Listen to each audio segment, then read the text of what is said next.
did. And after the pink tide in Latin America and the Arab uprisings turned to a deadly winter, what is left of those changes and what is their future?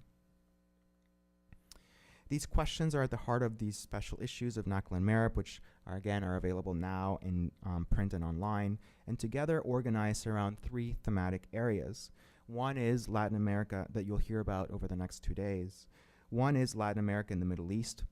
Due to the legacy of successive waves of migration from Middle East to Latin America in the 20th century, most accounts of this relationship between both regions have focused on Middle Eastern influences in Latin America. But Latin America's influence in the Middle East, direct and indirect, is also deep, long-standing, and wide-ranging.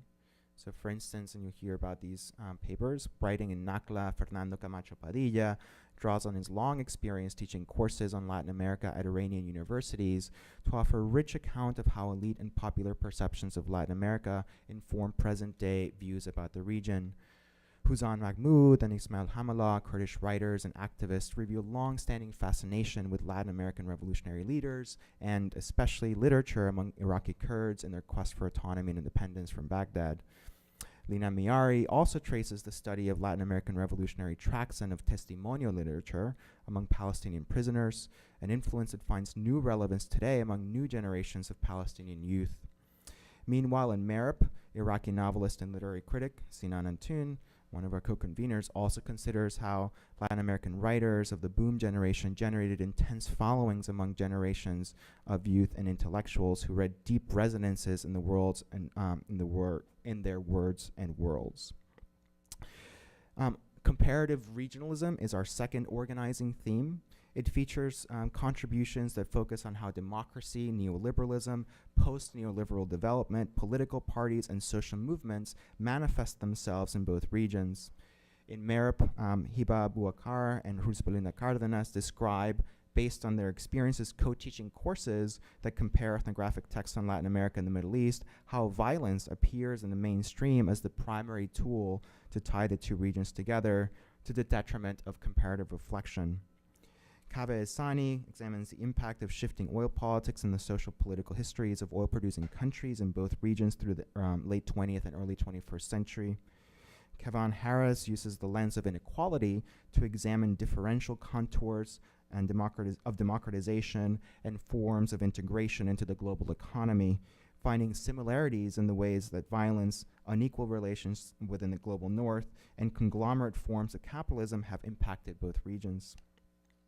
And while Latin American texts made their way to Israeli prisons during and after the Intifada, Sarah Al-Wartani traces how Palestinian struggles for national liberation influenced Puerto Rican activists seeking independence from the United States. Nadim Bawalsa, writing in NACLA, digs even further. Drawing on newspapers published by Palestinian migrants in early 20th century Chile, he uncovers a fascinating story of how a community that self-identified as pan-Arabic in pan-Arabic terms came to see itself explicitly Palestinian, powerfully shaping what is by far the largest and most tightly organized community of Palestinian descendants in the Americas. Omar Tesdel, too, reads deep into the history of 20th century to uncover how Mexican and Palestinian agronomists sought to turn dry farming techniques into a political tool for land tenancy, development, and eventually national identity formation. Mexico also features in Marwan Kraidi's contribution, which examines the meanings of modernity in both regions through the lens of two prominent intellectuals who have shaped discourse and policy in the Americas and in Saudi Arabia, in particular with wider impact across the Middle East, Egypt. Egypt, too, is a key site for comparison for Paul Omar, whose explosive piece and contribution considers how the military in both countries, Egypt and Brazil, have increasingly encroached into the realm of capitalist development projects with striking and troubling trajectories in each region. Our third thematic area examines recent history in earnest. Here, contributors consider social movements, political, economic, and cultural exchanges, and transnational solidarity and diaspora politics in light of the Arab uprisings, against the backdrop of nearly 2 decades of left-wing governance in Latin America. So writing in NACLA, Tarek Dana appraises factionalism within the Palestinian liberation movement, providing a crucial corrective to the surface level solidarity that has long informed Latin American views not only of Palestine, but of political movements in the Middle East more broadly, obscuring fraught internal dynamics. In MERIP, Cecilia Baeza and Paulo Pinto shed light on the mobilization of Syrian diaspora populations through an examination of pro-Assad regime mobilization among the Syrian Lebanese community in Argentina. And Paulo Farah examines the rise and fall of the Arab Latin American Summit, ASPA, to shed light on the possibilities of state-led South-South solidarity. So these issues of NACLA report and of MERIP, along with the work that Rania Jawad and Amal Khaik, Iman Morsi, Ali Mirsapasi, and Aran Keshavartian, my apologies, scholars of Middle East and Latin American politics and culture, who will offer commentary that will appear in Jadaliyya.org at the conclusion of the conference, only scratch the surface of a rich and complex topic. Over the next 2 days, as we hear from our contributors, you will see these cross-cutting themes I've outlined here represented in the 4 panels grouped under 4 general areas: the politics of art, political parallels and economic intersections, mapping solidarities and confluences and cartographies. Again, I encourage you to read the assembled papers in the online and print issues of NACLA and MERIP, as we fully anticipate that this collaboration will be a springboard for ongoing and deeper cross-regional understandings and solidarities. This conference and the work that it has already generated is only the beginning. Now that you have a sense of the scope and significance of this undertaking, you can better appreciate, as we do immensely, the support of our sponsors who have made the conference and the larger project of which it is a part possible: the NYU Gallatin School of Individualized Study and its Dean Suzanne Wofford and Associate Dean Milary Paulinet, the Center for Latin American and Caribbean Studies and its Director Joe Lane and Associate Director Omar Duarje, the Hagab Kevorkian Center for Near Eastern Studies and its Director Helga Suri, the NYU Center for the Humanities, the Urban Democracy Lab at NYU Gallatin, the Consejo Latinoamericano de Ciencias Sociales, and the Columbia University Global Centers. We're also deeply grateful to Sam Kellogg, Laura Wise, and Lauren Gurley at NACLA, to Belda Stefani and Isabel Hazel at CLACS, to Teresa Anderson, Rachel Plutzer, and Jennifer Burge at Gallatin, and to Greta Scharnweber at the Kevorkian Center for their tremendous logistical feat of collaboration across schools and departments and centers that has brought us all together here today and tomorrow. And finally, we are grateful for your attendance here in person. For those of you, we will have a hopefully live stream coming up soon. For those following on Twitter via the hashtag Latinese, so feel free to tweet. We invite all of you to participate actively by reading the various articles online and by chiming in with your comments and questions throughout these 2 days and throughout the various platforms that comprise it. Your engagement will ensure that we can harness the energy and excitement of this impressive gathering in order to imagine new opportunities for collaboration, research, and activism, and to shine an even brighter spotlight on the complex and fascinating work and web of intersections in the past, present, and future between Latin America and the Middle East. So again, on behalf of Omar and Sinan, thank you, gracias, obrigado, and shukran, and welcome.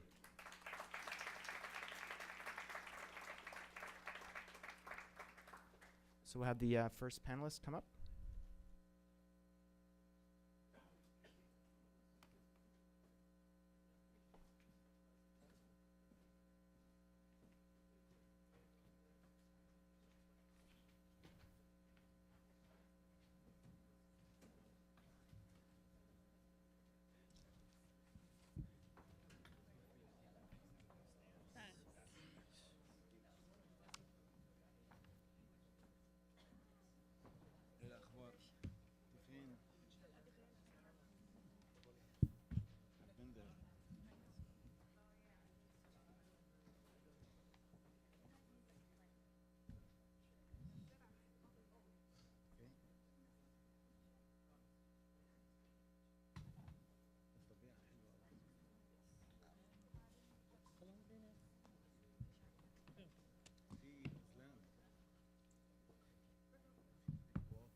Good morning, everybody. Welcome. My name is Omar Dahi. I'm an associate professor of economics at Hampshire College and also a member of the editorial committee of the Middle East Research and Information Project, MERIP. And on behalf of MERIP, I would like to thank you all for coming.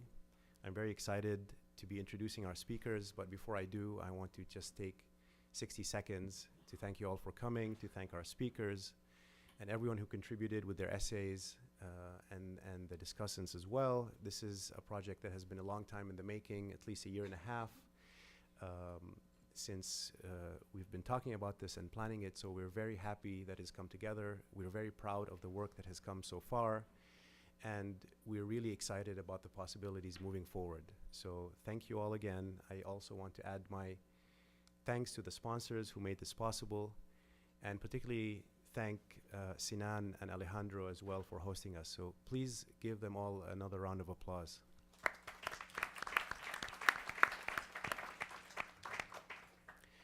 I'm going to introduce all our speakers, and then they'll go in the order that's in the program. I'll give you their abridged bios, and hopefully, for those of you who don't know them, you'll get to meet them in person and know a lot more about them throughout these 2 days. I'll go one by one. Our first speakers are Houzan Mahmoud and Ismail Hamalaw. Houzan is a Kurdish writer and feminist with an MA in Gender Studies from SOAS, University of London, and is a co-founder of the Culture Project. Ismail Hamalaw is a novelist, essayist, and co-founder of the Culture Project as well. Lina Miri is assistant professor of anthropology at Birzeit University. Her research focuses on revolutionary movements and revolutionary subject formation and has appeared in South Atlantic Quarterly, Journal of Palestine Studies, and the Journal of Community Psychology. Most recently, she co-edited Rethinking Gender in Revolutions and Resistance, Lessons from the Arab World with Z Books. Rosbelinda Cardenas is assistant professor of anthropology and Latin American studies at Hampshire College. She received her PhD in cultural anthropology from the University of California, Santa Cruz, and her work has appeared in the Journal of Peasant Studies, Latin American and Caribbean Ethnic Studies, Black Social Movements in Latin America, and Tabula Rasa. Hiba Bouakar is assistant professor of architecture, planning, and preservation at Columbia University. Bouakar received her PhD in city and regional planning with an emphasis in global metropolitan studies from the University of California at Berkeley. Her forthcoming book, For the War Yet to Come, Planning Beirut's Peripheries, will be published by Stanford University Press in September 2018. Sinan Toon, of course, is the Iraqi writer, poet, and translator who teaches here at the Gallatin School of at NYU. He is also the culture editor at Jadaliyya, author of novels The Corpse Watcher, The Baghdad Eucharist, and Ajam and Iraqi Rhapsody, which have been translated into multiple languages, as well as The Poetics of the Obscene in Pre-Modern Arabic Poetry. Rania Jawad is assistant professor and current chair of the Department of English Language and Literature at Birzeit University. She received her PhD from NYU in 2013, and her book project, The Art of the Real, considers the violence of settler colonialism in relation to constructions of the real in Palestine. Our discussant, Iman Morsi, is a literary scholar and assistant professor of Asian and Middle Eastern languages and literatures at Dartmouth, as well as comparative literature department.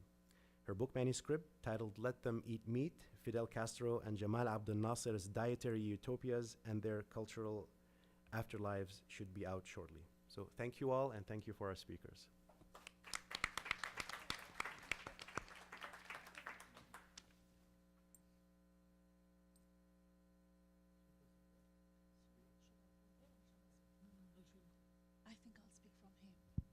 Okay, good morning, everyone. I'm very delighted to be here, and thank you so much for the organizers for bringing us all together here, but particularly to Alejandro, who found us in London and told us to have a Kurdish perspective as well. So finally, Kurds exist in Middle East. You know, speaking about the Latin influence on Kurds, specifically from Iraqi Kurdistan, because, you know, again, it's so many Kurds all over the places. I can't really speak on behalf of them, and I will only speak on behalf of myself as a Kurdish woman, feminist, as well as somebody who grew up in Iraqi Kurdistan, and how we were influenced by Latin American literature, leftist revolutionary icons, and movements as well. I mean, I grew up in an era in the history of Iraq whereby we grew up under the dictatorship of Saddam Hussein. I mean, he was terrible for the entire people who lived under his regime. Just maybe he was good for his supporters, so that's, you know, clear. But for the rest of the people who actually opposed dictatorship and authoritarianism, life was hell. And one of those people was me and my family. My family were Peshmerga fighters in the mountains. So whenever I go there, I see posters of Che Guevara, and who is this man? And I was only a child, and I got introduced to him and to the leftist ideals and to the Latin American revolutionary leftist movements, anti-imperialist movements as well. And then when I came to London and I lived there, after a while I got my passport, I decided to go to Cuba just to find out more about the influence of this man that I could see in my teenagehood and childhood as well. And I could really relate a lot of things through seeing his posters everywhere, speaking to people about the influence of this revolutionary person. And then, you know, the memory reconnects. But also after all these years, somebody like Alejandro, you know, we meet at somewhere, and then he says, why don't you guys write a joint or something about the influence of Latin America in, you know, in Kurdistan? And I'm glad that we did. And I invite you to read our paper, because it's a lot, and there's a lot of issues. But I would like to focus mainly, I leave the magical realism stuff for my partner.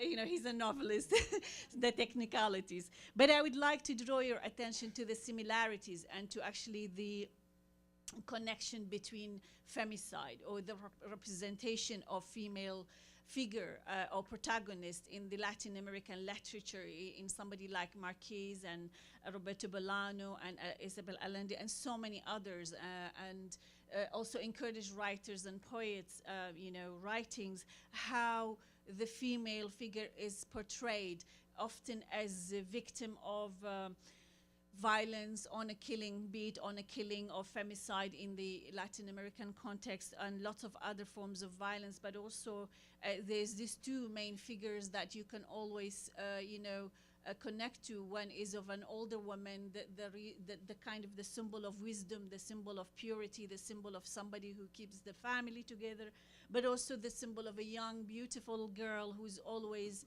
you know, blamed for, you know, bringing problems upon men and so on and so forth, you know, so the entire problem, you know, of masculinity and problems is actually blamed on the beautiful young girls in these literary representations.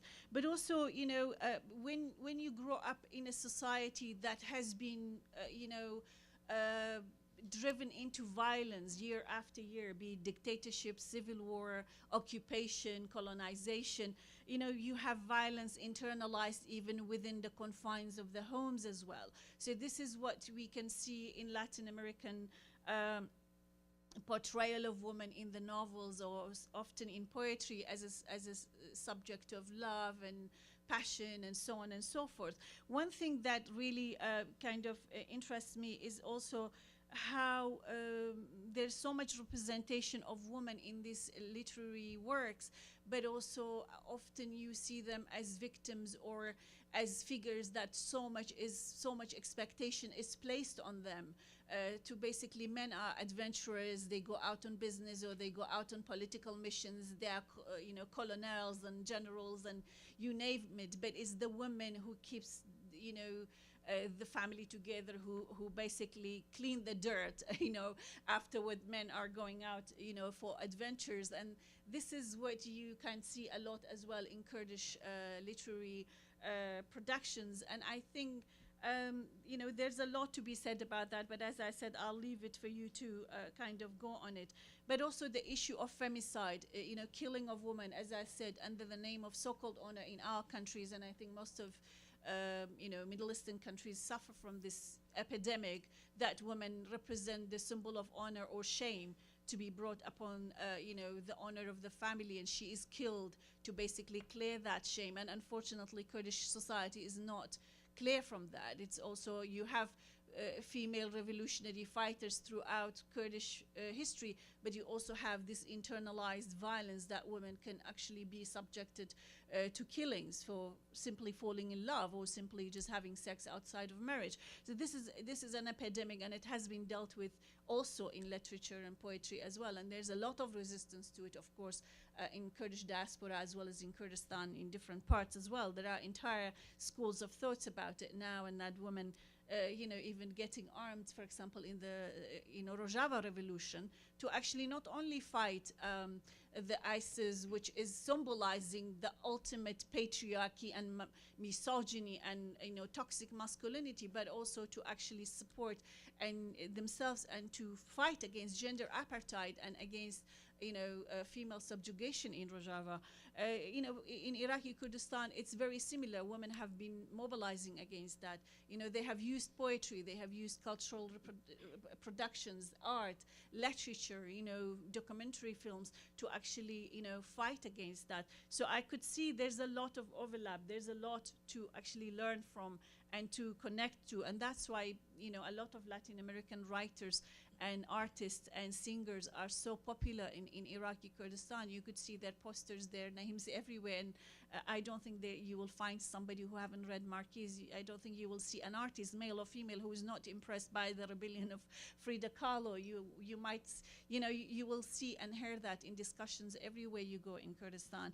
And finally, I think, how many minutes I've got? 5 minutes. Finally, I would like to actually, he just told me 5 minutes left, yeah? Okay.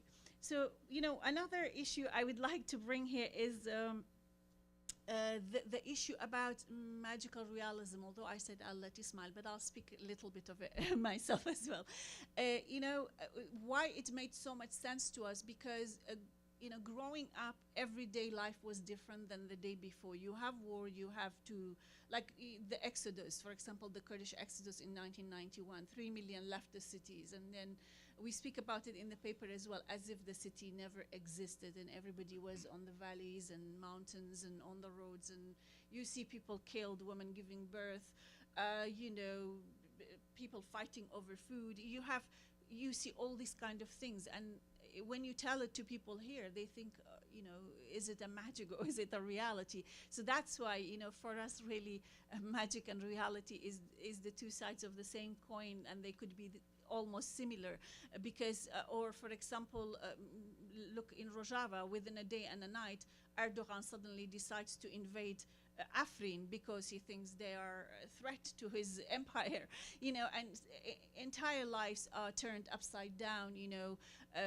For example, people's freedom struggle is being defeated, or militarily speaking, but in a revolutionary sense, it's always Afrin is still, in my opinion, a symbol of resistance towards Turkish fascism and aggression on other people's cities that pose no problem to anybody. Or you have, for example, the latest, as Alejandro also speak about it, about our referendum in Iraqi Kurdistan, whereby just people peacefully said in one referendum that we want to have an independent Kurdistan, and suddenly the day after you have Al-Hashd al-Sha'bi, which is a notorious Shia militia funded and supported by Iran. I mean, they invade the city and they capture and they start to blow up people's houses and rape women and subjugate children to violence, and you see the entire cities again filled with violence and fascist remarks. And if you see the videos they post so proud on the Facebook, you just wonder, what kind of century do we live in? Is it really medieval times, or is it 21st century, whereby we have all these glamorous cliches of human right and children's right and women's rights, but within a moment it all gone to the dustbin, basically. I mean, this is a country that, okay, if you believe in living together, why so much fascism? Why such a language of genocide?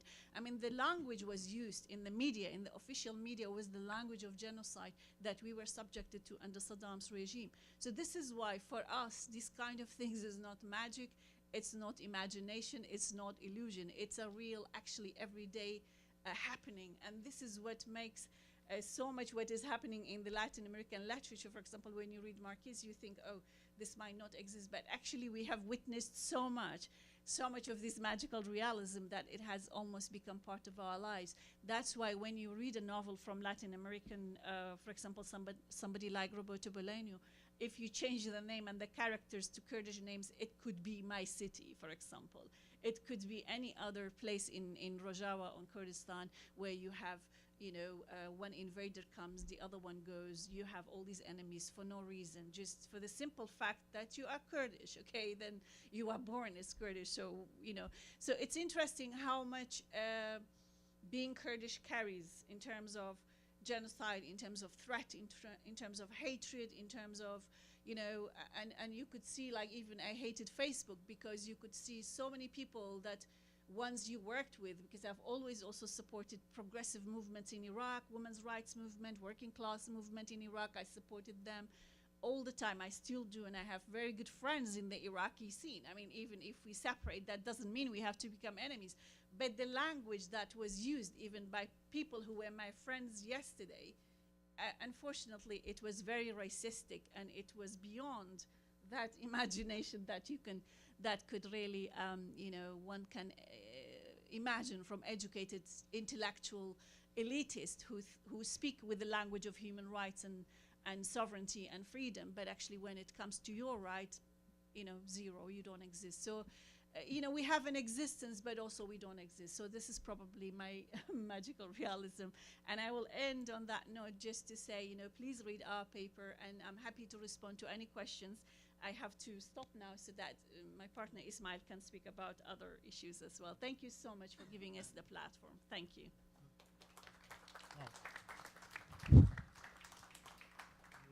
You are a good speaker, you know.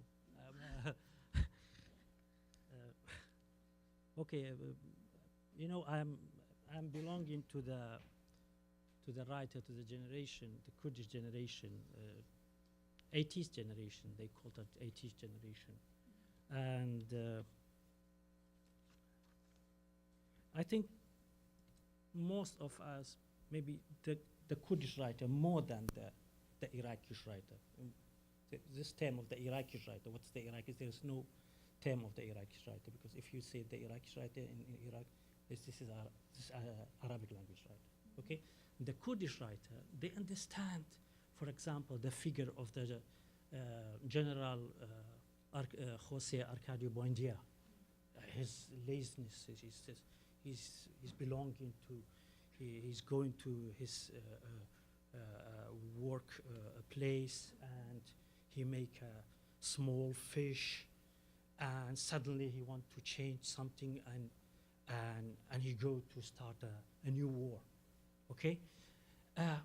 We as Kurdish, the 80th generation, we wasn't obsessed with this Kurdish nationalistic ideas that the literature should represent only the fight between the groups, the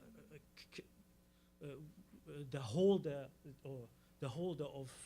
of the nation. No, there was many things happened after 1958.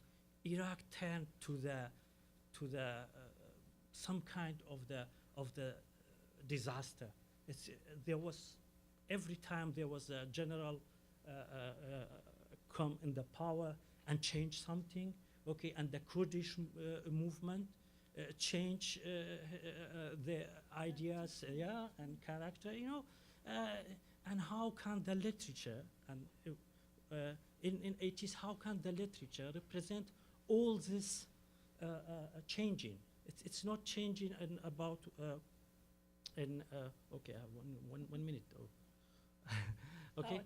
Okay. Okay. It's everything is happening. For example, you mentioned that. For example, in 1991, our big exodus. Because I was a Peshmerga at that time, so where we turned in 2 or 3 hours, the city was empty. One, as you can imagine yourself, okay, you are in film. Okay, you are in a hotel, and after that, okay, there's nobody on the street. The city is empty. All this imagination, the Latin American novelists, they offer us this technique. The technique is not realistic, but it is realistic. How we can join the imaginary, the imagination of the pupil with the imagination of the history. We have two kind of there's the, for example, I give you only one example. We were Peshmerga, and against the Saddam Hussein regime and middle 80s. Okay, there was a ant. We called it ant, the big ant. And if she said, "Oh, please don't go to this fight in the next week. Please don't go there to this area," we said, "Okay,"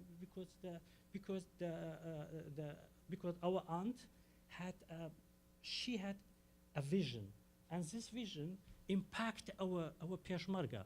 So, for example, I was one of the political leader.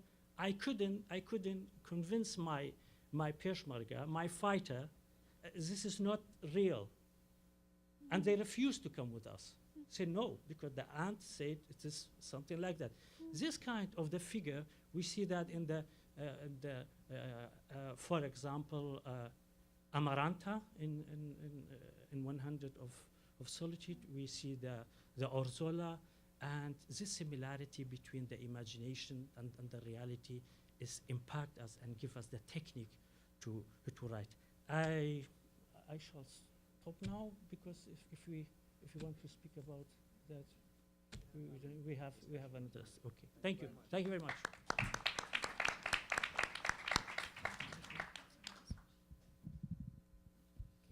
Good morning. Okay, so my essay in the report focuses on the experience of reading revolutionary texts and testimonies by Palestinian students at Birzeit University. For me, what interested me is to try to understand what is the relevance of revolutionary texts for Palestinian present-day politics. So I'll start with the current day situation in Palestine and for Palestinians, and then go back to the 60s and 70s in order to come back to the present and to read the future of this present. So if we think about present day, current day politics in Palestine, first, Palestinian and Palestinians are still subject to the continuing expansion of the Zionist settler colonial project in Palestine. The Zionist settler colonial project aims at dispossessing Palestinian lands, eliminating the Palestinians, and through different means. But we can see the killing today in Gaza, we can see the mass incarceration of Palestinians, we can see the confiscation of lands through different means, including the violence of the law. So this is the current situation for Palestinians. On the other hand, we see that the Palestinian Authority, established after the Oslo agreements in 1993, had adopted a formal political project that is titled Building State Institutions. Of course, building state institutions according to the liberal logic and the neoliberal rationality, seeking the recognition of the international community. In this case, it's the Americans and the Europeans, and cooperating with the Israeli colonizers in what had been constituted after Oslo as the security cooperation. So that's all of this amidst the continuation and expansion of the Zionist settler colonial project. In this context, large segments of the Palestinian society, and specifically Palestinian youth, are feeling alienated from the Palestinian formal politics. And they are aware of the close affinity of the Palestinian authorities, developmental plans, and policies with the colonial condition, with the continuation of the colonial condition. So for Palestinians, for youth, it seems that in today's reality, there's no referential frame for thinking about revolutionary politics. It's like there's no referential frame and conceptions to try to think of a different or an alternative political praxis. And here comes the reading of revolutionary texts and its impact. So in this context, lots of students at the university and also outside the academia are immersing themselves in reading and discussing revolutionary texts, including revolutionary texts from Latin America. And it seems that the role that these texts play today is activating the political imagination of the readers and cultivating a space for liberational politics that is different than the current day or the confines of current day liberal forms of politics. But then, when students started reading these texts, it seemed that they were not also aware that during the 60s and the 70s, the circulation of Latin American texts, and not just the texts, but also of revolutionaries themselves across the Palestinian and the Latin American revolutionary movements. And here, we know that during the 60s and the 70s, activists from the Palestinian Liberation Organization, and specifically activists who were affiliated with the leftist organizations, had translated Latin American revolutionary texts and read them very carefully.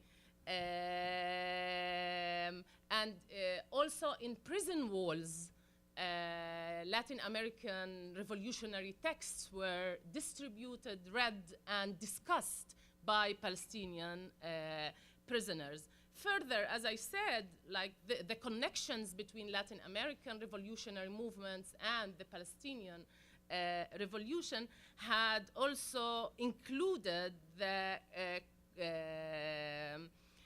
engagement of Latin American revolutionaries in the Palestinian cause, like Patrick Arguello, who joined Layla Khaled in 1970 in hijacking the Israeli airplane, and many others like Carlos, who Tariq mentions also in his text. And we have a very close connection with the Sandinista movement, where Palestinian strugglers were trained in Nicaragua. We have of course, the support and from the Cuban regime, and specifically here, we remember the 1966 Cuban sponsored the Tricontinental Conference, in which the Palestinian cause was in the center of the conference. So we can say that the node of connection between the Latin American and the Palestinian revolution was specifically on the ground of opposing imperialism, and specifically when Palestine and the Palestinian cause was perceived as an anti-colonial, anti-imperialist, struggle. And this was the node of the connection with the Latin American and other third world revolutionary movements.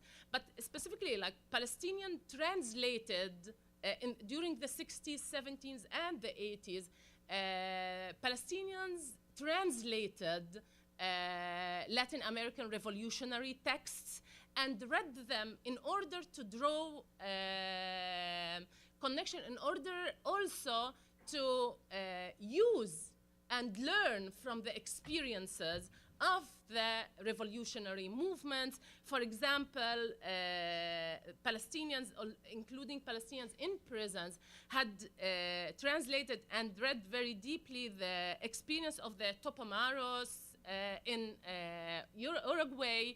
And specifically, they wanted to draw the lessons because the Tupamaros was a revolutionary movement in an urban setting.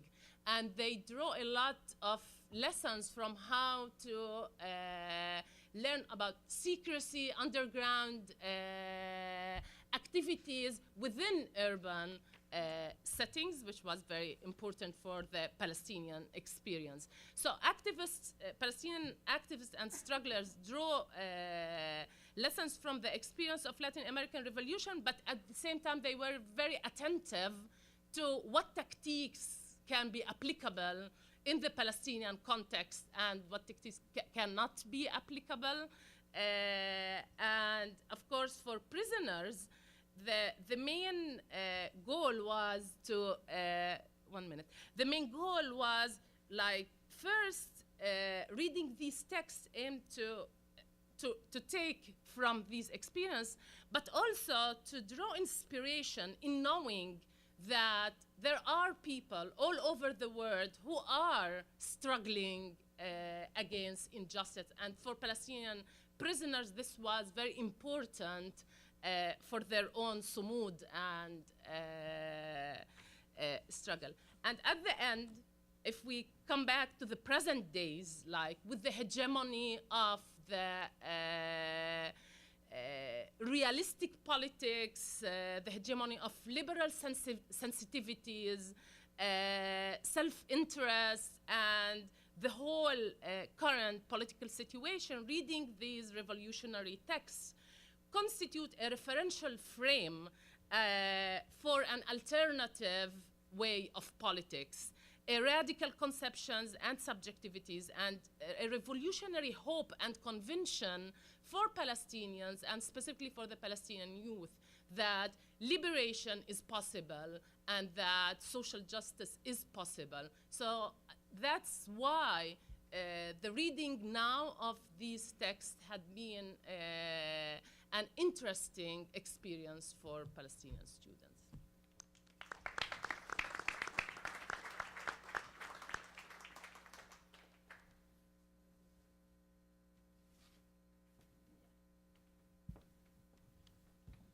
Good morning.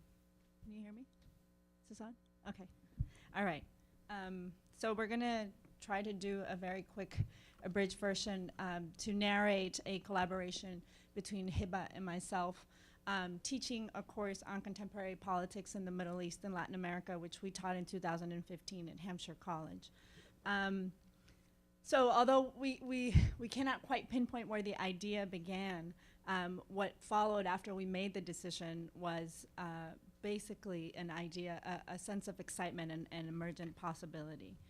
Just to give you a sense of the kinds of things that we discussed, after looking at some of the shared literature and each of the topics that we were each familiar with, in the classroom we talked, for instance, about the state's role in gendering, as people in the informal sector stake their claims to livelihoods in places as seemingly different as Egypt and the Dominican Republic.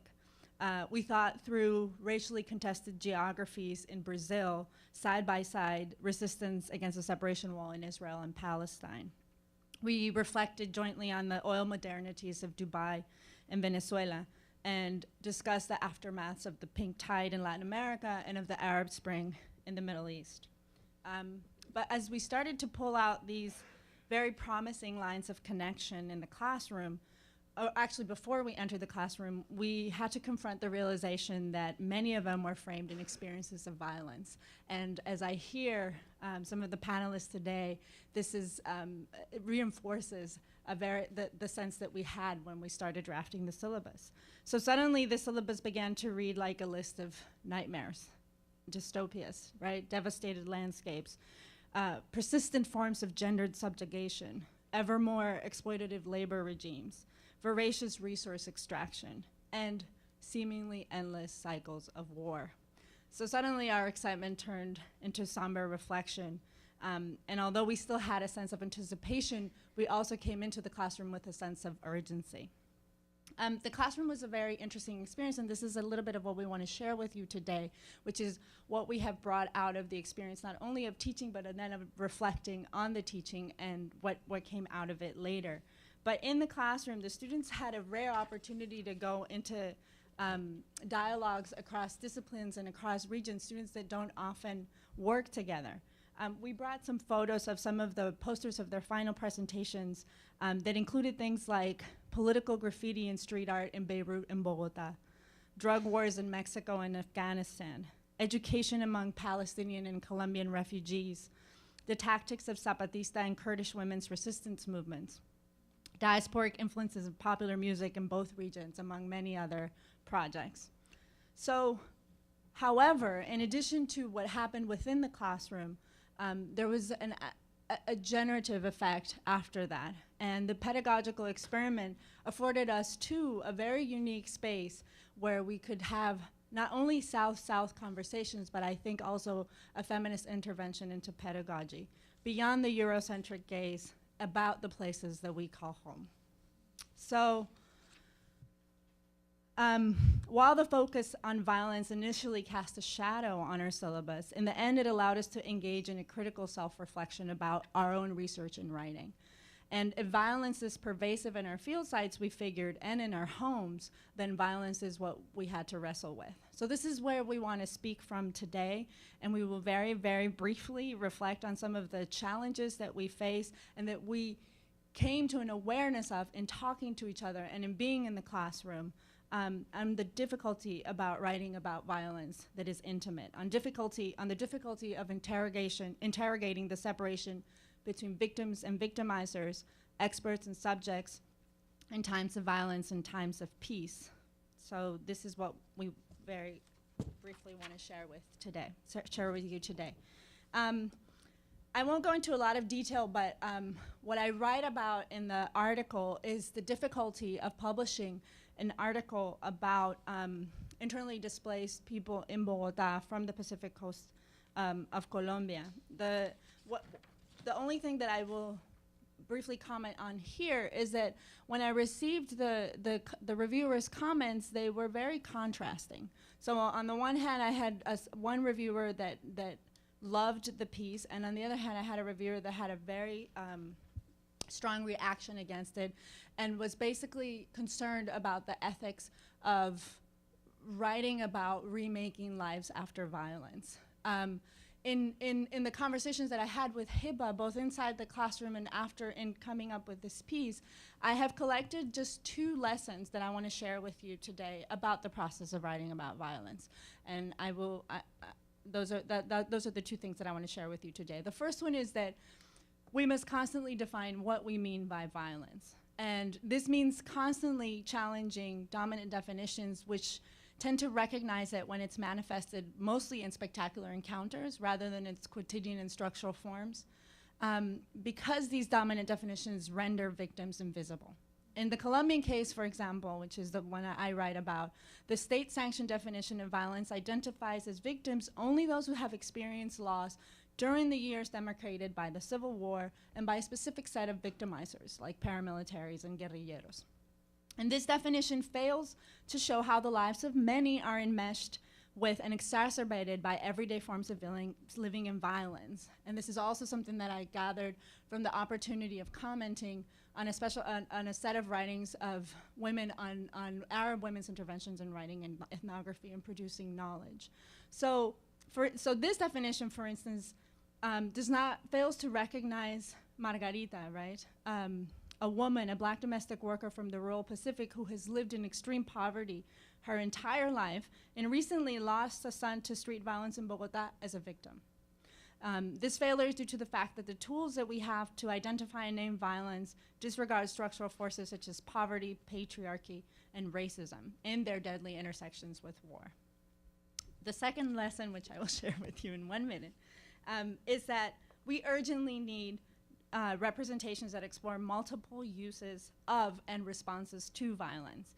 And this is very tricky ground. This insight is something that I've gathered mostly from my interlocutors and in these conversations across regions, but basically to get to the conclusion that looking closely and intimately at the lives of people living in seemingly perpetual violence reveals a lot more than destruction and rupture. I think I will leave it there. So in these conversations, I was reflecting on my work on Beirut. And so my work on Beirut for the last decade has aimed to expose the forms of violence that people endure in post-conflict geographies where the future is imagined to consist of war more than that of peace. Beirut is also my home city. My family and I were displaced many times over the course of the Lebanese civil war. And while I write from New York, the violence of Beirut's post-conflict geographies that affects my loved ones is still very personal. Doing this kind of work, I often found myself asking, so what is my purpose and what are the ethics of writing academically about violence that has been so intimate to my life? It has become a process of learning how to walk the tightropes that define the contours of my scholarly, political, and personal engagements with these sites. In my forthcoming book, For the War Yet to Come, on planning Beirut's frontiers, I include an autoethnographic account of my family's life in an apartment building in a southeastern periphery of Beirut. In 2009-2010, I was doing field research on the urbanization frenzy that was taking place in Beirut's southern peripheries only a year after Beirut had witnessed battles that reminded everyone of the civil war. At the time, a contestation evolved surrounding the construction of a neighboring building that was illegally encroaching on the shared amenities of the neighborhood. In Lebanon, usually the enforcement of the law, the building law, and all law is quite uneven. So, so basically, challenging the illegal extensions of the building next door became a political process divided along sectarian lines. As parties became involved, the people who resisted the illegal construction, including my family, received threats. Eventually, the illegalities were removed. Only because at the moment the political scale in the neighborhood tipped in favor of the religious political organization that was in favor of removing them. Witnessing the negotiations and threats as they unfolded from my family's living room, I was convinced that an autoethnographic account of this contestation could astutely illustrate the capillaries of power that have transformed Beirut's peripheries into frontiers of urban growth and violence, which is the subject of my research. However, when I started jotting my account down on paper, I became anxious about describing these everyday forms of contestation that might compromise my family's safety in the future. This worry is neither unfounded nor realistic. For people who are familiar with Lebanon, people are always worried about this. So my family and other families had to leave their apartments in the battles of 2008, and their IDs were being checked. Actions reminiscent of the Civil War when people were killed based on the religion that was put on their IDs. And so the ghosts of such past experiences cast a large shadow every time violence erupts. And every time I try to write on how to make visible the violence of urbanization and how to articulate people's dispossession while editing out the stories that could subject them to new rounds of displacement. Over the years, I came to realize that in the violence and study, and this is also in conversation with Rose, there are no winners and losers, and the lines between aggressors and victims are often blurry. The tables keep turning. One day an aggressor, the other day a victim. Anyways, this process of producing knowledge on violence from within is also shaped by challenges of presenting such work in the public sphere, especially after people talk about their experiences in the Civil War 28 years afterwards, but with having lost their homes or with their amputated bodies and stuff like that. So how to talk about this violence in the public sphere is a challenge, both at home and within the larger academic community. In 2010, when I first presented my work in Beirut, I was actually overtaken with anxiety about how it was going to be received. There I was standing in front of a packed auditorium to speak about the territorial contestation between the Shia Hezbollah and the Druze Progressive Socialist Party, a topic that everyone in the room has a very strong opinion about. The country was still recovering from the 2008 battles between the two groups, and given my family's origin, I was nervous that someone in the audience would accuse me of being against Hezbollah, or that I would be denounced for not being sympathetic to my own people, a minority religious group of the Middle East.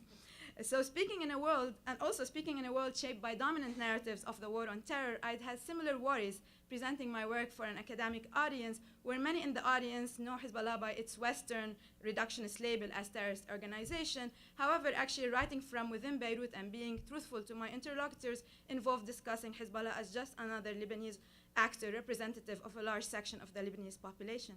So as I navigated these feelings, the process of writing about violence from within has become a project that folds within it the local and global anxieties about places that have been always labeled as dangerous, but that are within their histories of violence a home to many, a thing we both struggle with.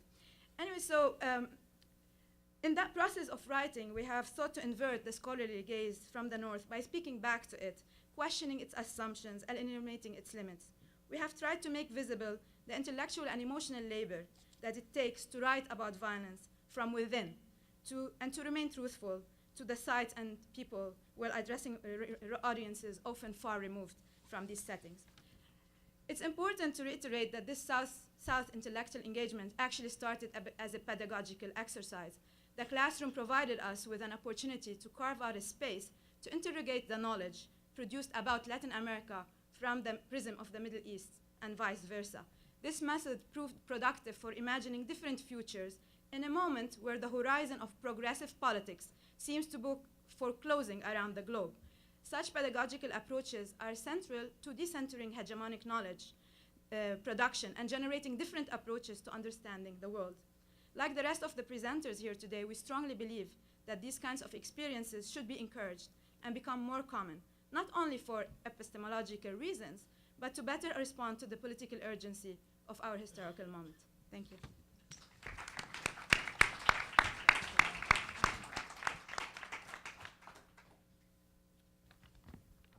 Thank you. I was going to talk briefly about the paper that I did not write. No, but growing up in Iraq under Saddam Hussein's dictatorship in the 80s with severe censorship, actually the literature translated from Latin America was very important on many levels, not only for those of us who are writers, but to kind of be able to read about other military dictatorships and all of that. So it was kind of political porn.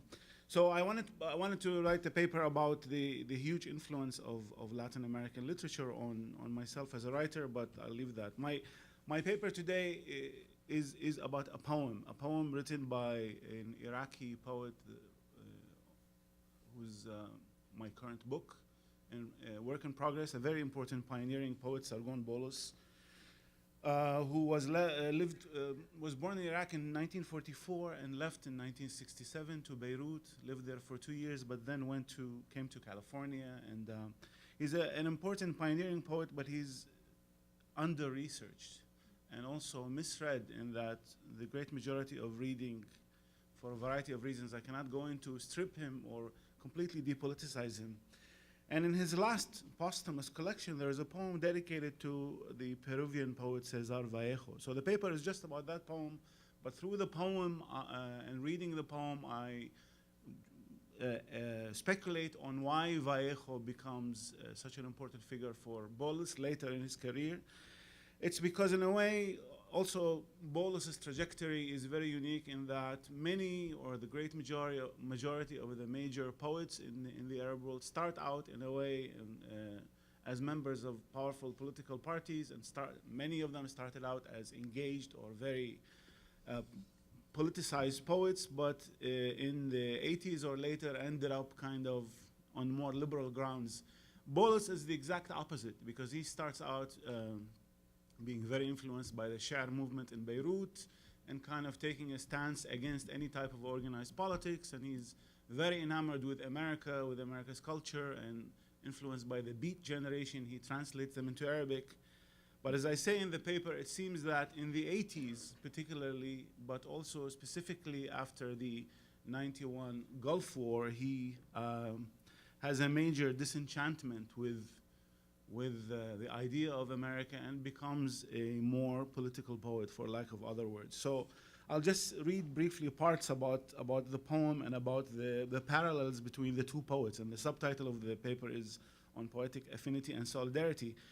Needless to say, there is some work, of course, on the influence and the cultural dialogues, but it's always on the other major poets, Neruda and others, and there's very little, to my knowledge, about Vallejo, and Bolos is the first one to actively engage with him. And also, oftentimes, the focus is also on, of course, European influence, Auden and others, and so that's why I was very happy when Alejandro and Omar talked about this conference as an opportunity to take it in a different direction.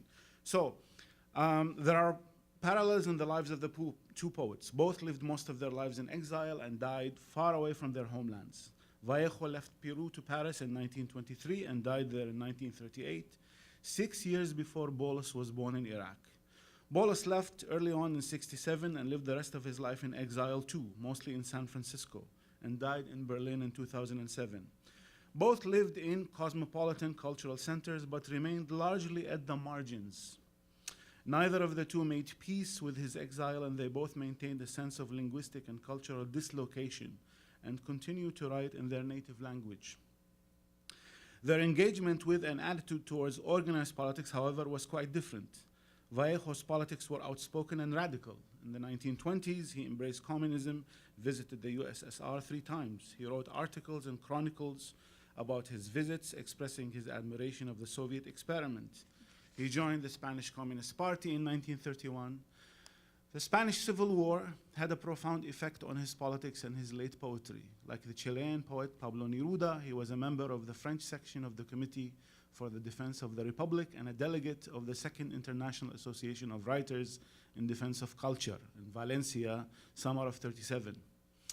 He went to Spain twice, reported on the war, and saw its horrors. His involvement in the Spanish Civil War ended in deep despair with the defeat of the popular revolution at the hands of the communists. The former held the greatest emancipatory potential for Vallejo, who had sympathies for Trotskyism. Bolos never joined any party or political movement. When he was still a young poet in Iraq, communism was very attractive, and the Iraqi Communist Party enjoyed wide support and popularity. He, however, was disinterested in organized politics. Throughout the 70s and 80s, when he lived in San Francisco, after a brief stay in Beirut, he led a bohemian life and was still enchanted by the individual freedom America offered him. The first Gulf War and the US bombing of Iraq in 1991 marked the beginning of a bitter disenchantment. Quote, "It was a bloodied mirror. America had nothing more to offer as far as I was concerned," he wrote. He was further alienated and angered by the 2003 US invasion of Iraq and its aftermath. It had a profound influence on his later writing. His late poems reveal a sustained engagement with visceral political themes. The voices and ghosts of the victims of wars and global exploitation intermingle and become more prominent. The subjects of his poems are alienated and exploited humans struggling against the barbarism of history and a global economy of greed. In this, Vallejo and his poetry might have been an inspiration. I'm not going to read the poem, which is entitled To Cesar Vallejo and appropriates lines from a very famous poem by Vallejo, because there is no time. But the central line is Cesar Vallejo, I am the one shouting this time. The poem is prefaced with 3 lines excerpted from a famous poem, The Hungry Man's Wheel, one of the Vallejo poems which Bolos translated to Arabic via English. The poem begins with Bolos addressing Vallejo directly in the first line, Cesar Vallejo, I am the one shouting this time. This sentence is repeated again at the very end of the poem. The act of shouting is being repeated here by another poet in a different era. This time today, he says.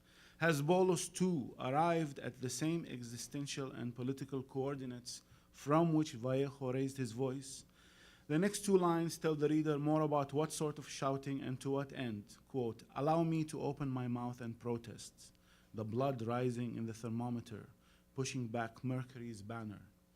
Even without the reader knowing much about Vallejo's politics, the telos of this shouting is explicitly defined as a protest. And this protest is almost natural, since it follows as soon as the poetic persona opens his mouth.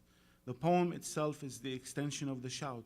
It is spontaneous and urgent, and directed against the overwhelming presence of blood. One is reminded of Neruda's famous lines from I'm Explaining a Few Things, which was also written during the Spanish Civil War. The line, come and see the blood in the streets. While war, a prominent theme in Bolus's late poetry, is not explicitly mentioned in this poem, a dead soldier does appear in the next section. Quote, the world's metaphysics are dragged down to the bottom of the empty boots of a soldier who was killed by his own crooked bayonet. These lines are followed by another direct reference to the title of Vallejo's poem, The Hungry Man's Wheel is Still Rolling. Who will stop it? Bolus then affirms the act of reading Vallejo. The time of the reading is significant. He says, I read you on the dreariest nights, and so are the effects of the reading. He says, the family's bandages were undone. So the act of reading is not neutral and does not only produce meanings, its effects are felt on the body itself. It exposes wounds and makes suffering explicit and unmediated. The theme of wounded and damaged bodies continues in the next section. I read your restless storms, where the sick man on the road of sorrows leans on the cane of the blind man who saw. Then Bolus addresses Vallejo directly again in a section that speaks of endings and death. Quote, alphabets rise and fall, the building collapses. The poem extinguishes its stars atop the head of the dead man crowned with thorns. The link between poetry and the body is asserted again. Dead man here appears to be a reference to Vallejo. The following line we read, something will drag our bodies on its stone course. The hour here may refer to the two bodies of Vallejo and Bolus, who are now joined in the poem. The last two lines of the poem refer to Vallejo's death and reference one of his poems in which he foresaw his own death. Vallejo here, there is a stone on which the black and white poet will sit this Thursday, and today I am the one shouting. This homage poem may be read as a site of solidarity and affinity between the two poets. Within the space of the poem, Bolus converses with Vallejo and claims him as a poetic comrade and ancestor, appropriates and echoes his protest, and inherits and inhabits his subject position. The Vallejo poems which Bolus translated and to which he refers in the homage poem, primarily The Hungry Man's Wheel, belong to a group of late poems in which Vallejo's concern transcends class to express solidarity with the species as a whole. This tendency can be found in many of Bolus's late poems. It has been remarked as well that there is a gradual shift in Vallejo's poetry from an earlier concern with writing avant-garde poetry to a pronounced focus on the political, but without falling into the traps of facile podium poetry. There is a similar shift in Bolus's trajectory, who early on was obsessed with the search of new forms and a radically different poetic language. But he ended up in a way on the same political and poetic terrain of Vallejo. So I'll stop here, thank you.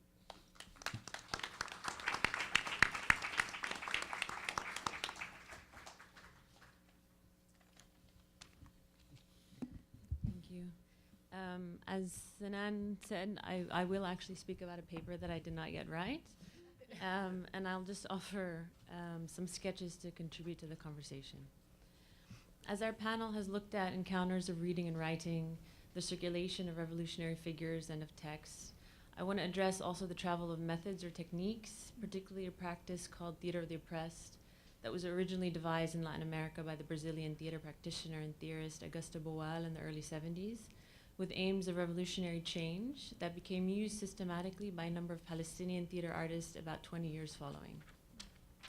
Boal developed his praxis within the Marxist and anti-imperial movements of the era. He drew on the work of fellow Brazilian Paulo Freire's critical pedagogy to devise theater methods and exercises that arose from his work in oppressed communities. In brief, the theater space is used as a forum to investigate and rehearse ways to alter the power relations in our lives. Audience members enter the stage and experience and strategize how methods of resistance may play out. The rehearsal for the revolution, as Boal called it, is meant to leave us unsatisfied. There can be no catharsis inside the theater. We must take our action outside. Most often, the story of Boal's praxis in Palestine is told with a focus on the power of theater of the oppressed and its capabilities, whereas even in what's termed the entrenched conflict zone of Palestine and Israel, the praxis of this theater is still pertinent. Or the story reaffirms Palestinian cultural practices as modes of resistance to Israeli occupation and colonization, with little reference to Boal and his Latin American context. Less is the story told focused on the means by which Palestinian theater artists encountered, trained in, and became trainers of theater of the oppressed techniques, or potential parallels that can be made between artists situated in anti-imperial and anti-colonial contexts, such as the work of the Syrian playwright Jadaliyya, who wrote a short play in the late 1960s that could serve as a lucid articulation of what Boal later developed as his own praxis. In thinking about how South-South relationships evolve, in the case of theater oppressed, the relationships are not direct, exclusively, or linearly built, and also are not always centered in the South. Most Palestinians' encounters with theater of the oppressed are entwined with European artists and are funded by US and European foundations. It was only later that more direct links were built with Boal himself and main members of his troupe in Rio de Janeiro. 2 of Boal's books were subsequently translated into Arabic by Palestinians, one with the support of the Brazilian Ministry of Foreign Affairs, and distributed locally and regionally in areas where Palestinian artists themselves have conducted trainings of theater of the oppressed, such as in Sudan, Yemen, and Iraq.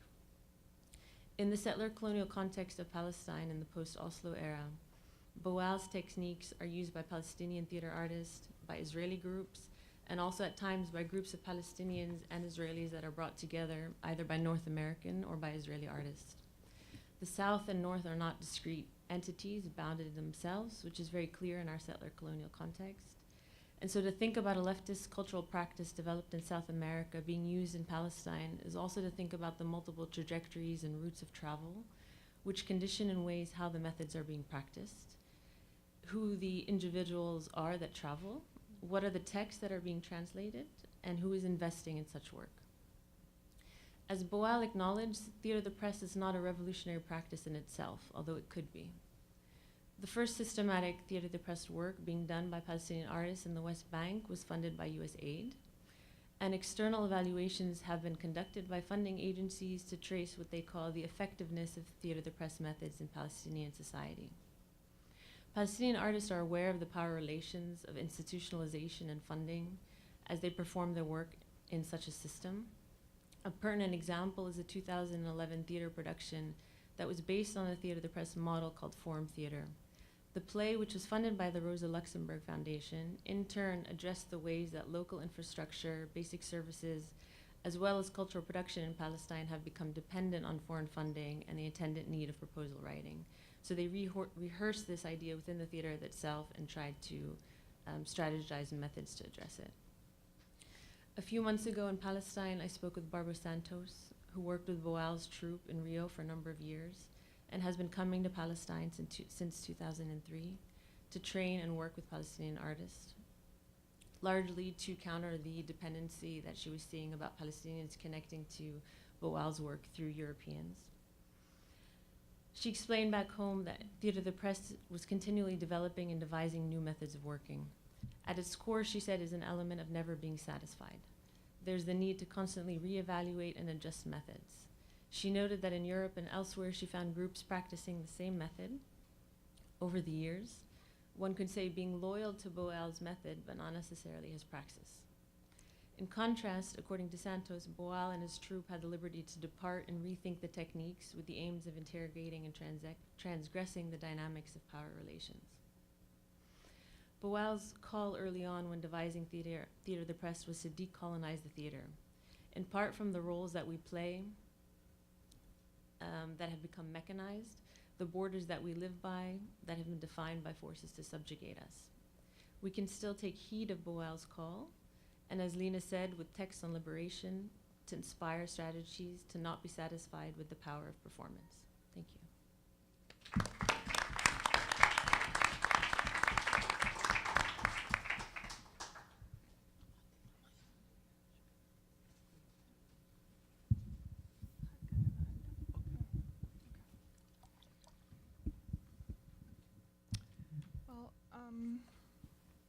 Thank you, everybody, for these really thoughtful papers.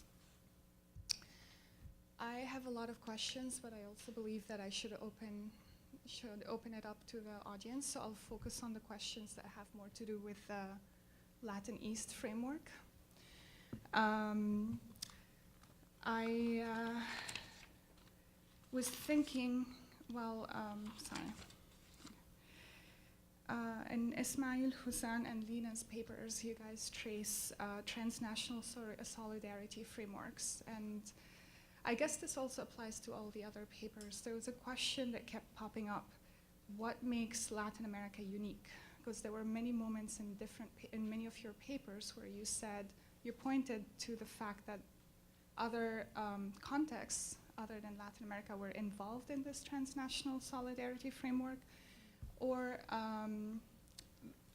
in the case of Lina's paper, Lina, one of the people that you interviewed mentions that even though they were fascinated with Che Guevara, his case was not applicable to the Palestinian case, right?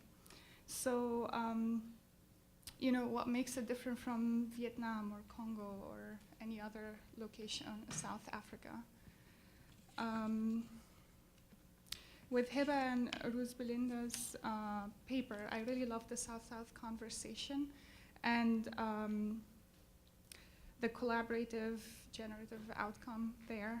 I just had a question about the label itself, and this is coming from someone who just co-founded a South-South forum. But you talk about avoiding triangulations with the North, right? Yeah.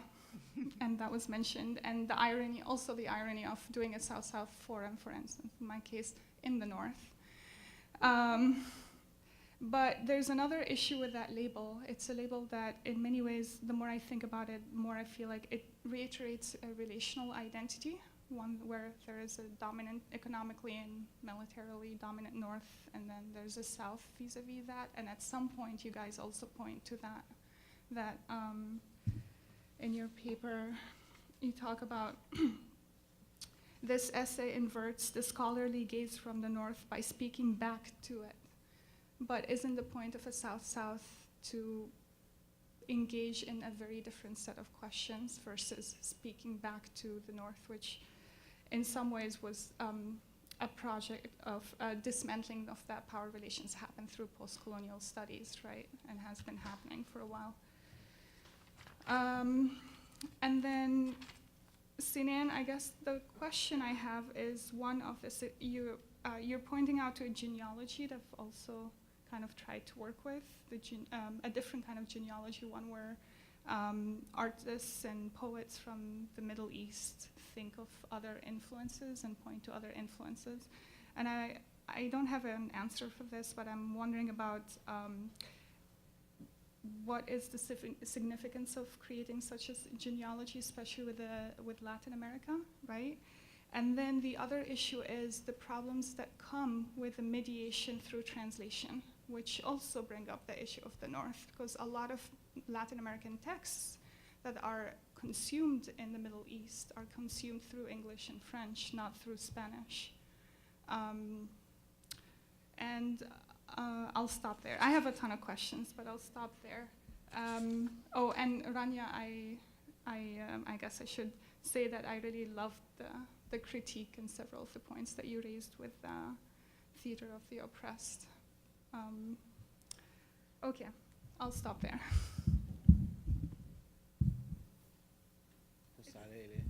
It's open to everyone. Maybe we should stop and then. Okay, so thank you so much. What I wanted to say briefly earlier is so difficult to talk about it in a way because the irony is that's why I focused on the 80s. This will answer your question, hopefully, or try. In the 80s, it was very bizarre because there's the Iraqi state is in control, total control of cultural production and other facets of Iraqi society. And also there's a lot of funding for translation, and a lot of books are translated from South American literature. And many of them were about military dictatorships, as I said. So, at that point, that was a very important, some of them were translated, many of them were translated directly from Spanish. But also coming from that part, I think, in America, some of our colleagues and friends are surprised, especially when we early arrived. I remember I arrived in 1992, and people that I talked to were shocked that I had already read Italo Calvino in Arabic. But because coming from the margins, we have to know about everything, about all centers. So I guess as a writer, in a way, this went without saying that, of course, while Europe and North America was central, but Latin America, especially in the 80s, Latin American literature was,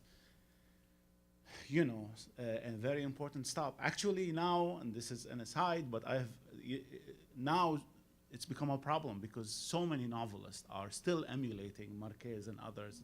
It's overdone. So the problem of the translation is, yes, I don't read Spanish, unfortunately, but Bolos doesn't read Spanish either. And although I'm generally uncomfortable about translations from second and third languages, but he had a project, I didn't have time to mention it. He's probably the most prolific translator in recent times, because he translated from, he was really interested in world literature and with a kind of a critical stance, but he was obviously influenced by what was being published in this country, whether by New Directions and in California. So it's unavoidable, but for me, the importance is that so much is written about Sargon Bolos, but most people have this image from 25 years ago. And there is so much focus, whether it's laziness or it's some kind of internalized Eurocentrism, where we keep talking about how he's influenced by Ginsberg and by the Beat generation. Then you read his poetry and you read the interviews, and he says, I am not influenced by the Beat generation.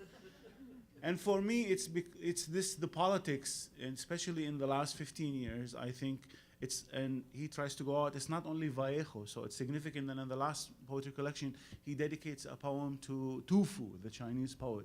So he's really trying, despite everything, to really try to get out of this focus on Western Europe and North America.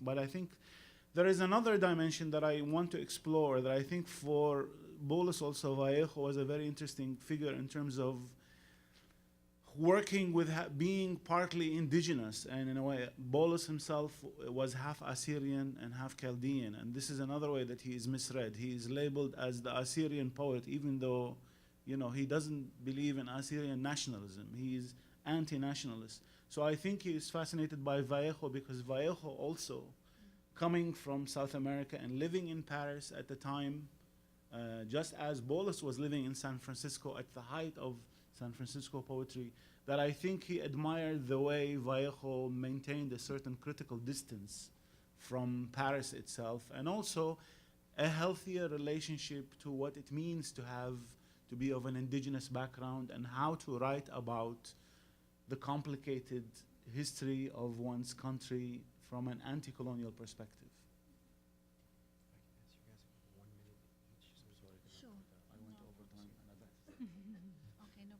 Well, about your question about solidarities, of course, in the case of Kurdistan or Kurdish people, there has always been influences, be it from the region itself, from Arabic or Persian or even Turkish. So there's a lot of overlaps and influences, even politically speaking. So many of us, at least myself, I was in a leftist political party which was struggling for the entire liberation of Iraq, for example. But I resigned later on. That's a long story. There has been a lot of, one aspect of Kurdish people is like their internationalism and solidarity as well. But lately also from Latin America, there has been a lot of solidarity towards Kurdistan. Especially with the Rojava, with the women Peshmerga fighters in Brazil and Venezuela and Cuba and Argentina and Chile.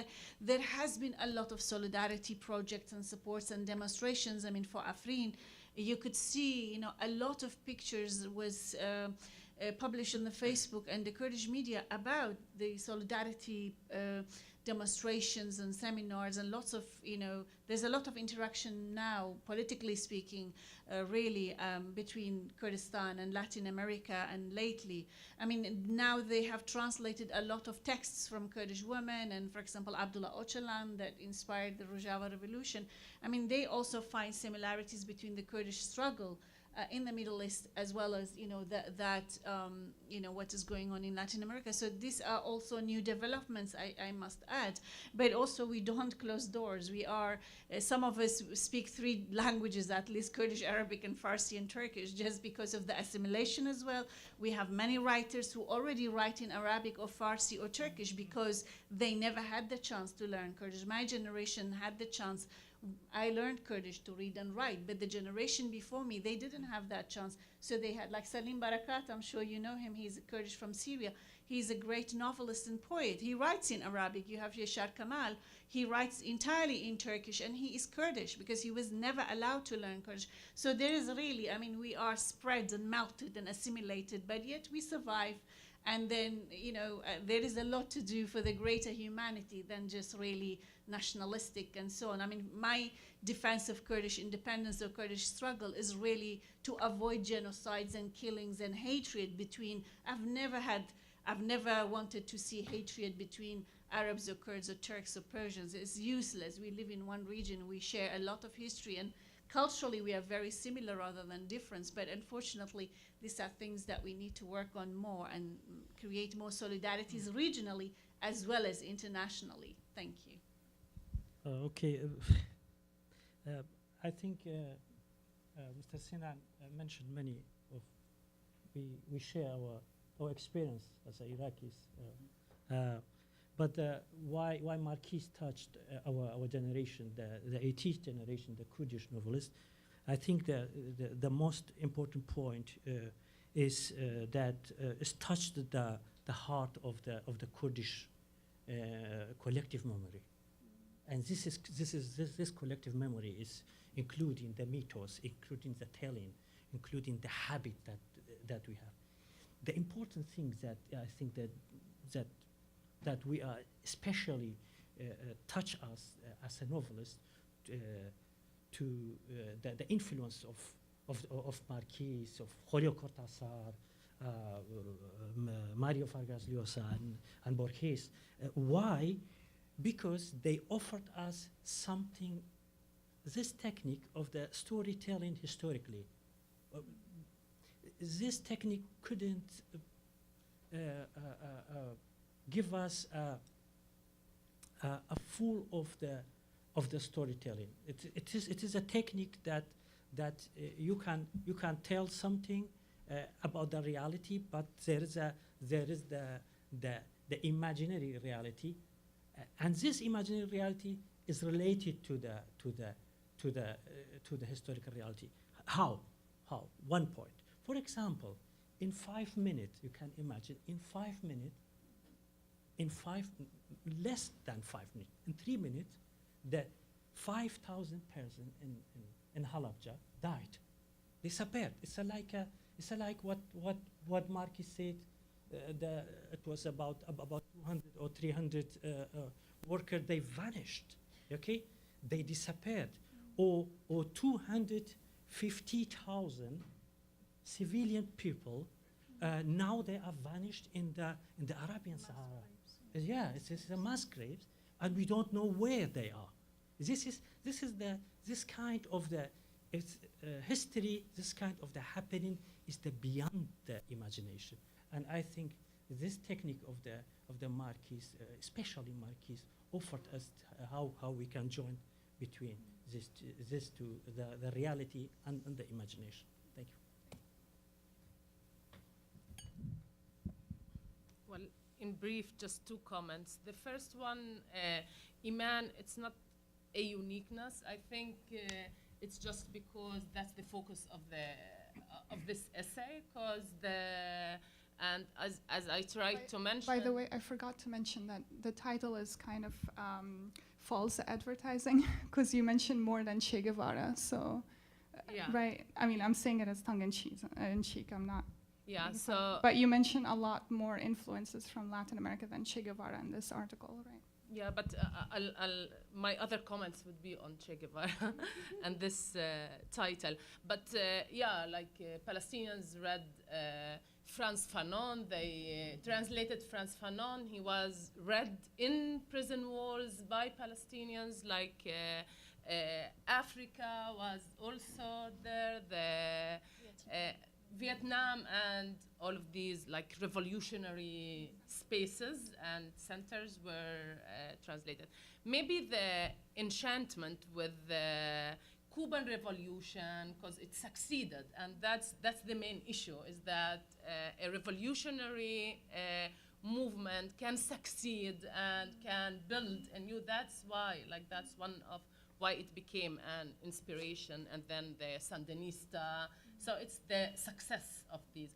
But on the other hand, it's not just these inspirations. There were like on the ground material connections, cooperation, and in this case, like the PKK were also trained in the Palestinian camps in Lebanon. So strugglers, revolutionaries were trained in these different locations. So it's not the form of solidarity, and here I connect with what Rania was trying to say. Like today, when someone says that they are in solidarity with Palestinians, is that they are in solidarity and they want to train Palestinians how to struggle in a non-violent way and how to be and to struggle in a civilizational way. So the issue of how things had been flattened and emptied, and here specifically like Che Guevara, like you'll find the pictures of Che Guevara everywhere today in the world, but the real essence of his revolutionary praxis and what does it mean had been so just turning the whole like the solidarity with the oppressed and the whole like revolutionary signs into empty signs that means nothing. And I think that's why like the whole co-optation of radical conceptions and reusing them in a new way that will never lead to a revolutionary praxis on the ground. So that's the difference between what's happening. Yeah, briefly, I mean, I think we're all struggling with this. What does it mean to decenter the production of knowledge? I mean, we have to acknowledge that it means we're always mediated. We're mediated through the classroom. So this is a classroom that I don't know if it's not working. This is a classroom that happened in a school in the U.S. The language is used with the students is English. The language we're presenting here is in English. The way we're talking to each other is in English. So I think for all of us, for everyone who's trying to do that, this is a project in process. And I think it's about trying to create these kind of new spaces, whether the class or this forum and what other people are doing, to try to think about these things. So we definitely don't have the answer. It's just an attempt. I guess I want to say a couple things, just to echo first what Hibba was saying, and that I was also very thankful that Rania pointed it out, that I think that this idea of getting out of the triangulation that is mediated by Europe and the US or by the global north, I think that what we were trying to do is to hack it or somehow harness it.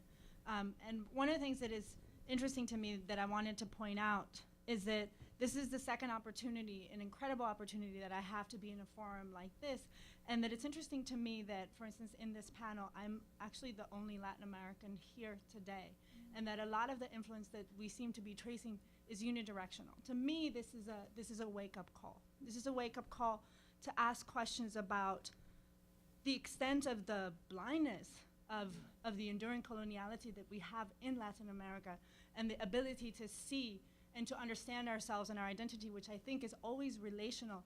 But I think for me, this opportunity, and I study race and nationalism, right, was to see out of how we understand ourselves, always in relation to the US, first to Europe, and then to the US, chronologically speaking, and having this opportunity to perhaps to think less about exceptionalism and also about how we understand ourselves, not by who we are not, but rather perhaps who we are somewhat like. And I think that particularly at this moment in Latin America, if there was ever, and I believe that there was actually a celebratory, victorious moment of revolution, a historical moment of revolution, when we see things like what has become of the Sandinista,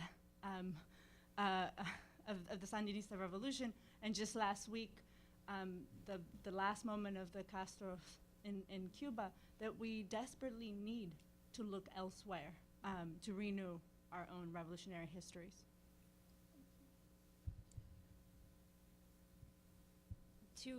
The two books that were translated by Boal, by the artists, were the two books that were focused on techniques. So that there's a book called Games for Actors and Non-Actors, and Legislative Theater, which is very much focused on techniques. The precursor to that was the theory of the practice, called the Theater of the Press, and that was never translated into Arabic.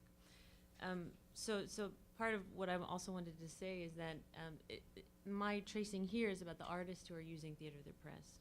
So when the artists in this one kind of example that I'm using, are using Theater of the Press as theater, and as a form of theater. Different things happen when you have different groups who are not necessarily professional artists using Theater of the Press not as theater, but as a means, as a method to really look at and play out what resistance might look like, what the challenge of power dynamics could potentially inspire.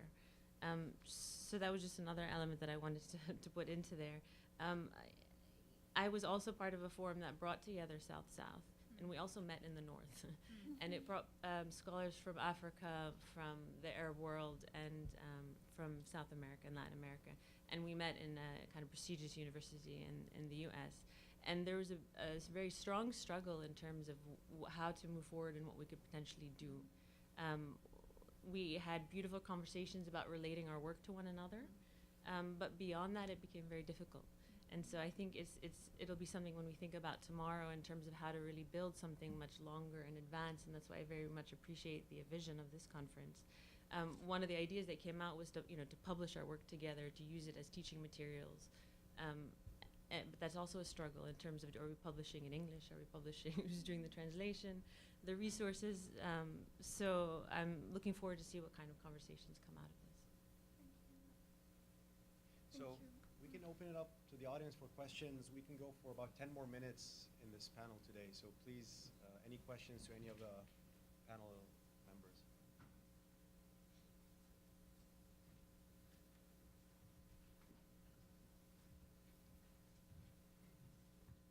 Hi, my question is for Houzan.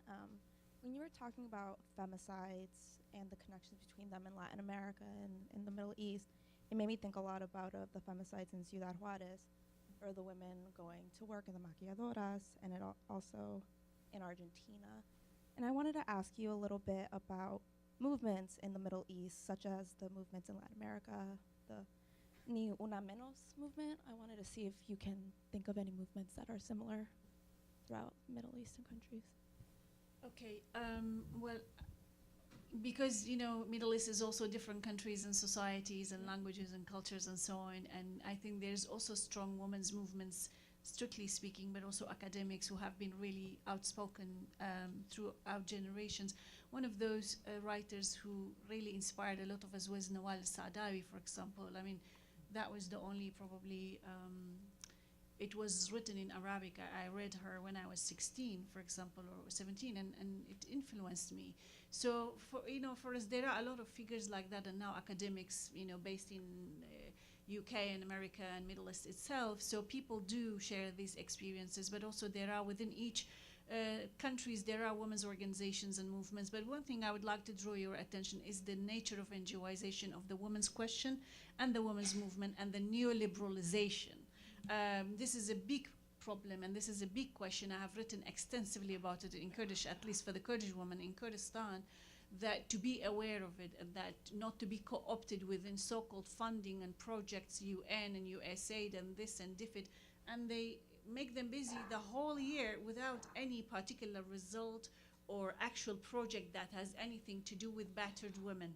So the violence continues. The people are angry with NGOs and women organizations. They say, you are the cause of the violence against women. So you have women organizations who actually don't, I mean, some of them do contribute in a good way, but so many of them has become a profession. And you have people who work in organizations, they call themselves program officer, manager, director, this and that, chief executive, expert, and so on. And when you actually, consultants, when you actually speak to them, they have no clue what is going on in actual society in terms of violence, in terms of all kinds of violence, you know, and they have no, I mean, so many of them are so posh and so well dressed, and they, honestly, I mean, we have to talk about that. And, you know, they wear the latest fashion from New York and London. I mean, sorry, you know, to be an activist and to work with women's rights, you have to be grassroots based. I mean, there is the woman in Rojava in Turkey, Kurdish woman.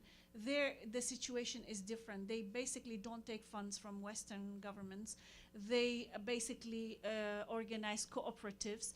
They have women's councils in the neighborhoods and in a wider city. I mean, they are all voluntarily made up of grassroots women, not top down. I mean, there's nobody like a director or whatever. So the women gather, they speak about their problems, and they try to find solution and support. There are these networks of solidarity between Kurdish women in Turkey and in Syria, but in Bashur, where I live in Iraqi Kurdistan, and also in Iraq as well, because I was involved with some women organizations, all they talk about is funding. They themselves become funding. Like, I've seen them in conferences here and there, like they just cry for funding. I mean, come on, not everything is going to be solved through funding. You have to mobilize politically. So the entire question of women's rights activism and movements, I don't think there are movements anyway as such. I hope I'm not exaggerating, but really the entire women's question is depoliticized. It has become a word on paper, proposal, bureaucracy, funding, you know, jobs and careers, unfortunately, and the majority of women suffer. They lack representation, and they themselves cannot mobilize because there are these outlets, I call them these so-called women's entities, but they actually, there's a huge discontent, there's a huge, for example, disconnect between them. So this is really, there's a huge gap. That's why there are no movements as such. I mean, I hope my colleagues from the Middle East can correct me if there is. Thank you. We have a couple questions, one in the back and one here, and then we'll go there. We're going to take a couple of questions, so we'll start with you. Sure, thank you. Good afternoon. My name is Camilo Romero, and I'm glad that I'm in New York just by chance this week, since I live in Colombia and work with young people, in part supporting what is hopefully a peace process that, while it's controversial, I think has some seeds in what was mentioned here by the panelists. And we actually focus on theater. I'm not directly studied any art. I'm a training of a lawyer here at NYU. That's why they let me into these buildings. But I was impressed, not just what was said, but also with who is saying it. And I'll tell you why. That in working with young people, the hardest part has been to have each of them see themselves as being part of the solution to whatever conflict they may be facing. That's especially true of working with young Colombianas, not just in Colombia, but also in the diaspora. And it was I feel very proud to see that the panel, not only this one, but I think the majority of the panels have female representation. And I think especially what was been discussed around how do we create social movements in an environment that tends to be funded by pale, male, and stale actors. That I wonder if any of you, and the men too, I don't mean to discriminate against the brothers either, but what tools have you used to be either in your faculties or to organize the South conference that was mentioned, since I personally would like to bring that back to the youth I work with. Thank you. Thank you. And then question here. He's coming with a microphone.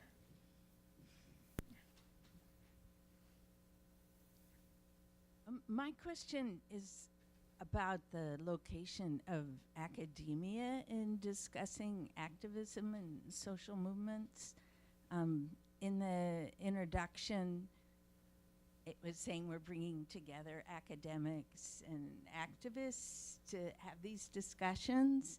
And then everybody I don't know if it's everybody, but almost everybody is identified with a particular academic institution. And not an activist institution. And so I'm just wondering how you think that positioning of this discussion influences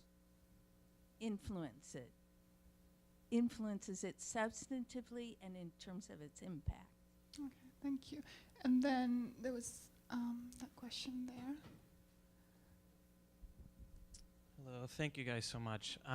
So this conference started out with a song that was playing when we all walked in, which is Somos Sur, and it's a collaboration between a Palestinian artist and a Chilean artist, I believe. So a lot of you talk about the parallels, so how one region influenced the other, but the connection, especially migration, transmobility, is over 150 years old. So I'm wondering if any of you have seen not just influences or parallels, but also connections and collaborations between the diaspora and the generations that have come after the initial diasporas. Yeah, I'll answer that one very quickly. There are other panels that will engage with that question.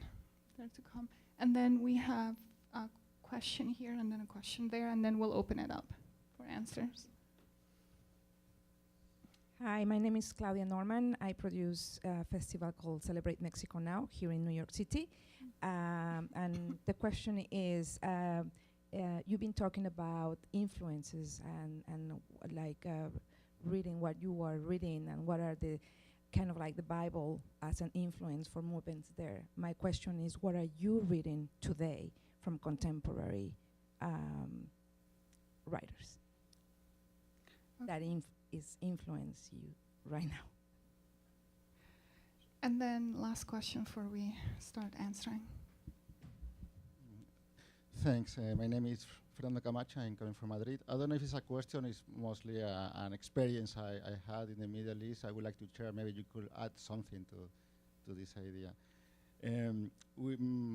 Laura, my partner, and I just came back from Tunisia very recently. And one anecdote to start my comment.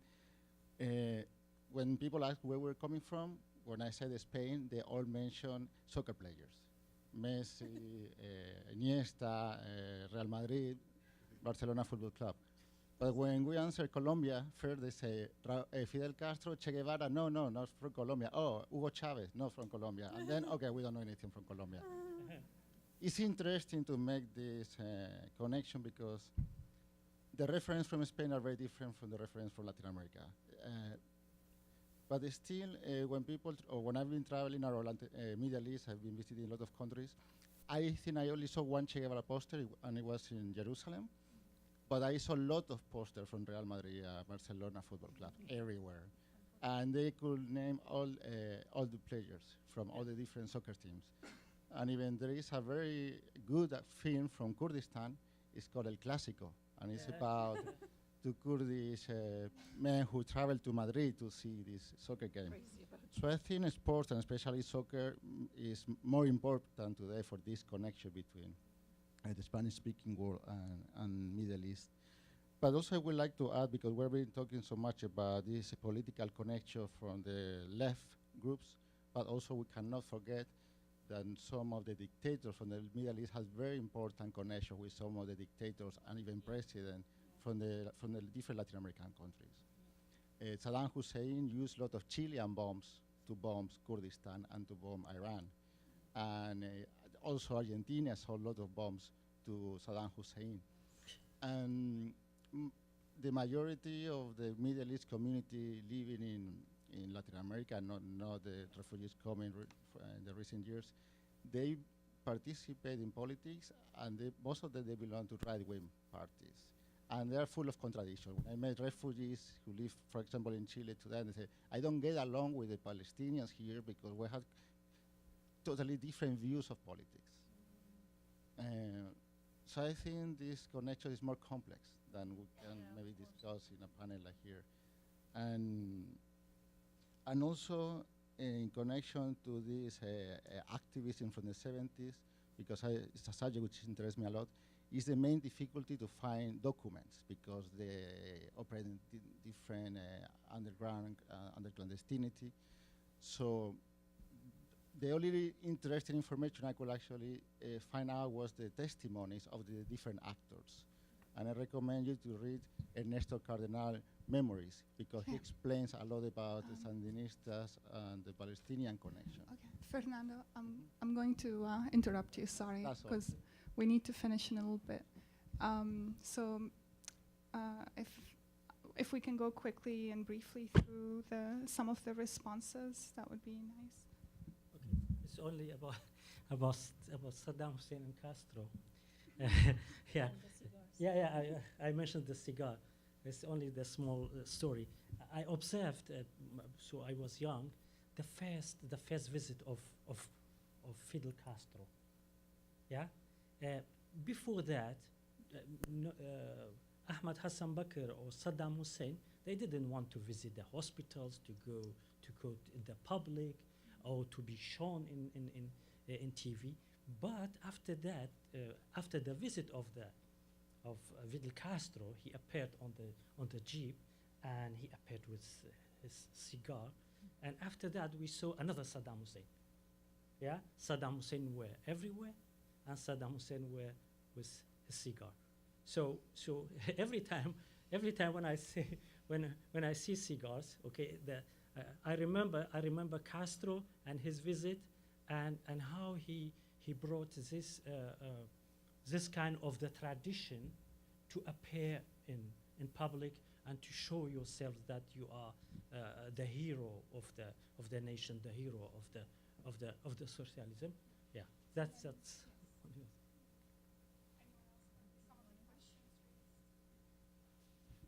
I have a brief response to the compañero who was asking about resources. I think just very briefly, I think that precisely part of what we were speaking to here today is that for me, my resources are my sisters, right? The women of color some of whom are here today, Hiba, for instance, or my colleague Kara, and finding these opportunities for those collaborations that I think part of what we were pointing out is that they're rare, and because they're rare, they're so precious, and that we have to create them. So we'll have a conversation after the panel.